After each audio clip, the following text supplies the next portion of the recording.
To know or not to know, for Scottish-born actress and filmmaker Marianna Palka, that was the question. She watched her father deteriorate from Huntington's disease. So Marianna made a brave and life-altering decision. She underwent testing to see if she had inherited the incurable degenerative disorder. In a clip from the award-winning short documentary, The Lion's Mouth Opens, Marianna discusses her fears with her closest friends. It's probably my biggest fear in my whole life, is that Marianna has this. Growing up, I was always like, I just don't have it, even though the science says the chances are 50-50. There always will be a scared part of me that's watching her face for tics or odd things. But she doesn't. She doesn't have any of those things. I'm not even nervous about the dinner. I'm like, they can eat whatever they want. I'm just like nervous about my life. The title of the film is a fragment from Bob Dylan's poem written about Woody Guthrie and his battle with Huntington's disease. The film has garnered worldwide praise and raised more than $100,000 toward hereditary disease research. Marianna Palka joins us now to discuss the film, her family, and what she learned about herself and others during this life-changing chapter. And we want to welcome you to Full Frame. Thank you for having me. I'm so excited to be here. I'm so moved. I think that you're so special, and I'm so excited to talk to you. You say that to me, that's pretty amazing, because I think you're pretty special. And, well, first of all, let's start with the disease. Yeah. What's it like from the perspective of a young girl growing up with your dad dealing with it? It's pretty harrowing. I mean, the disease is definitely, it's just the worst thing imaginable. Like, it's a nightmare to sort of deal with, especially as a child. But my dad is actually in stage 5 of the disease at this moment. Like, he's actually still alive, but he is close to dying. So they're quite unsure at this point why he's still alive. And it's so hard because he is a shell, you know. I mean, if you look at a brain that has Huntington's disease and is showing signs of it in that stage, the brain is missing pieces. You know, it's actually rotten.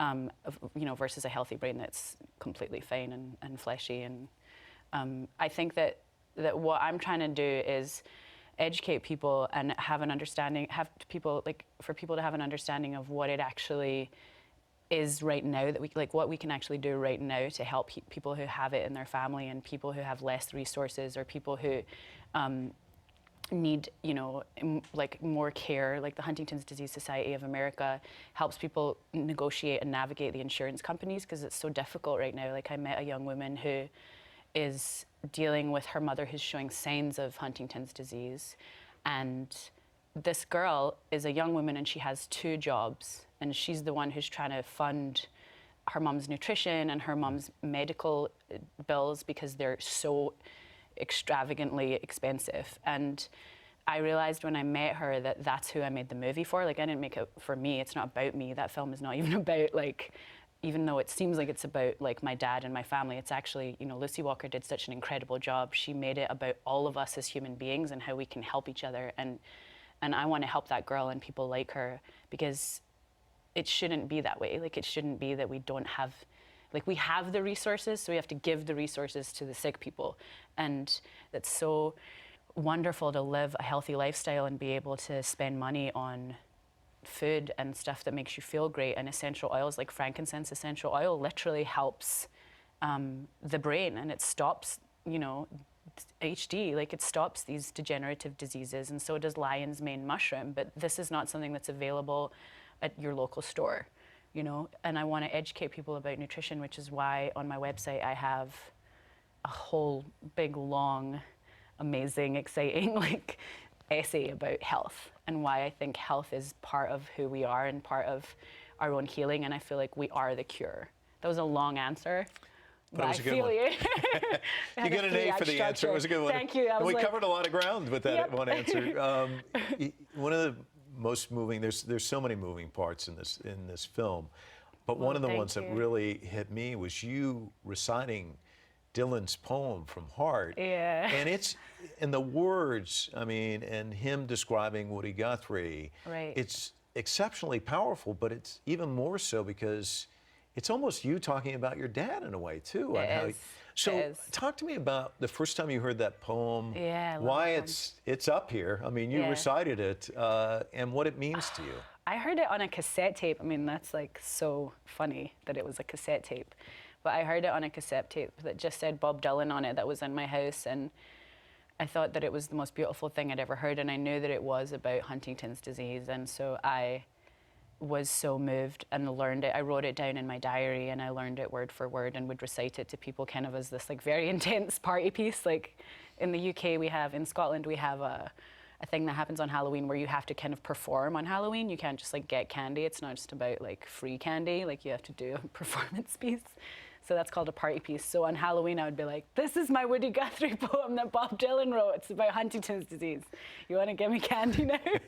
And people were like crying and being like, yeah, we'll give you whatever you want.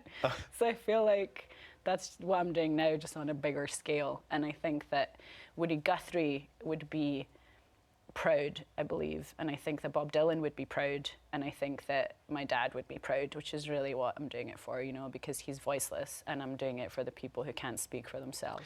Let me ask you about, you know, you've been an actress, which means you kind of put your hands in you put yourself in the hands of a director, but it's different when you're putting your life in the hands of a director. Truth. So talk to me about.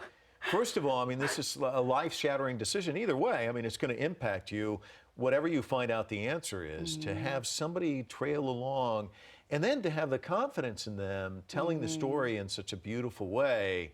That's a leap, isn't it? It was a leap of faith for sure. I'm definitely a believer. Like I will give you my trust, you know, and I definitely gave her my trust, but she gave me her trust too. I mean, she gave me her time, and it was definitely a love fest in every possible way with something that usually would be too difficult to share. I was able to share with her because she is such a vast person and such an incredible artist. And her film, The Crash Reel, Kevin Pearce is such an inspiration to me, and I saw that movie and I felt like less alone as a human being, and I feel like that's what her movies do. They make you feel less alone, and Wasteland is an example of that. All her movies, if you look at them, they have this theme about sharing pain, and she's just such a champion. Like I think that Bryce and Jocelyn Town and my other friends who are in the film, like Jason and other people who were there that night, like Carly Ritter, everyone was so loving, and I felt like that was also so easy for me then because they were there, you know, and it wasn't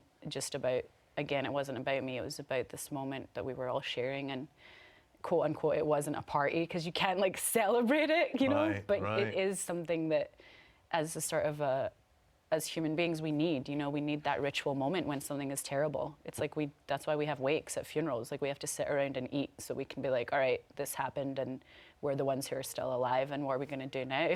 Well, what I really liked about the film is that such a great entry point to have this meal and you're there with all your friends, and it really kind of helps in such a short period of time. You get to know you and your friends and how close you are. Yeah.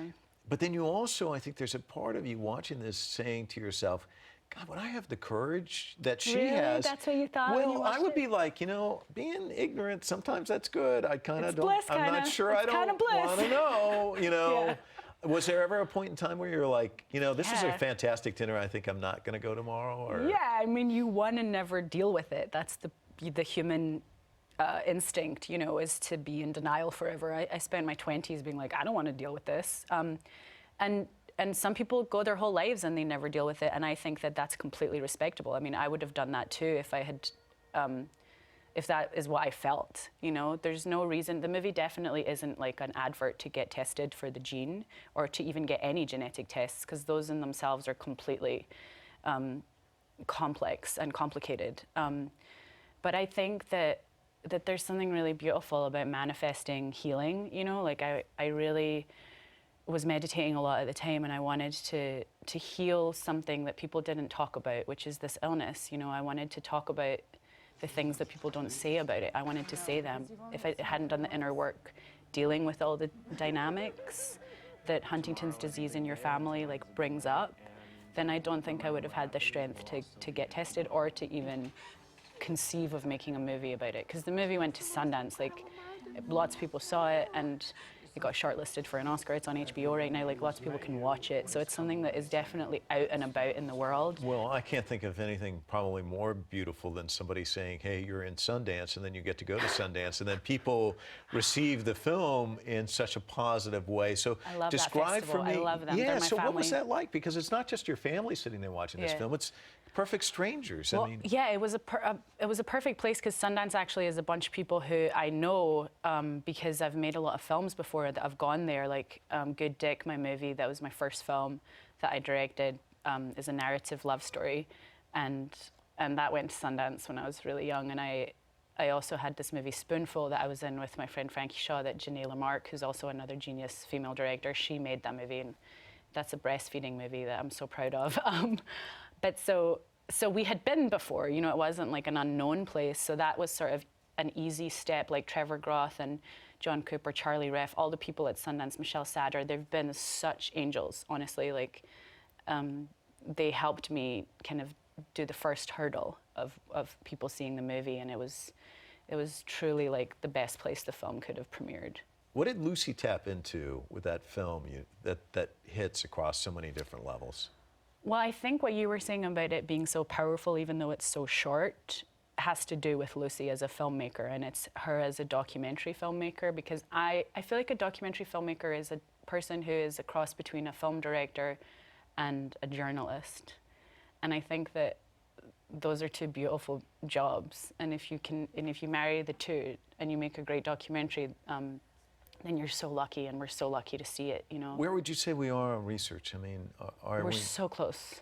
I was just at the CHDI in Palm Springs every year. A bunch of scientists who are curing, the only thing they're working on is curing Huntington's disease. They come to Palm Springs every year, and I got to go there and talk to them this year, and I was so excited. I was the only person who wasn't a scientist, and I was like, I don't know if you guys know, but I don't know anything about science, and I'm talking to you. You know what I mean? Like, it was really funny. But they're just little geniuses, and I'm so inspired by them. And so they've cured it in mice, and they've cured it in primates this year. Wow. But the difference between going from mice to primates is not the same as going from primates to humans. And so we're looking at all these different really exciting things, and a lot of the money that we raised at the Freeze HD event actually went to the scientists who I met. So I got to meet like the young women and men who are doing this stuff, and I was hugging them so hard, and they were hugging me so hard because they watched the movie and they got to connect the dots between like their little lab research that they're doing and like the wider world of the HD community, because some of the scientists hadn't met anyone who had Huntington's disease in their family, or they haven't met anyone who is showing signs of Huntington's disease. And when you see that footage in the documentary, I think it's really moving, because as human beings, we're all, you know, usually empathic, and I think that we want to help each other. And so it was just such a full circle for me to meet those scientists. It was cool. And the point I want to make, which I haven't at this point, is we're not revealing what happens in this film. That's you true. got to watch it, and it's on HBO Go, right? It's on HBO right now, and, Yeah. and all my other movies are online too, so it's very easy to find me. And trust me, you will really feel like, wow, that was 27 minutes. I can't believe it. It's just an And incredibly it makes a powerful. grown man cry, because you cried. Yeah, I when you did. watched it. I honestly, I cried more than once. And you reading the poem was very, very powerful. And thanks. again, I'll say it again, watch this film. Incredible. Very Thank you powerful. so much, Mike. I want to come back and talk to you later. You're going to. Okay, It's a good. deal.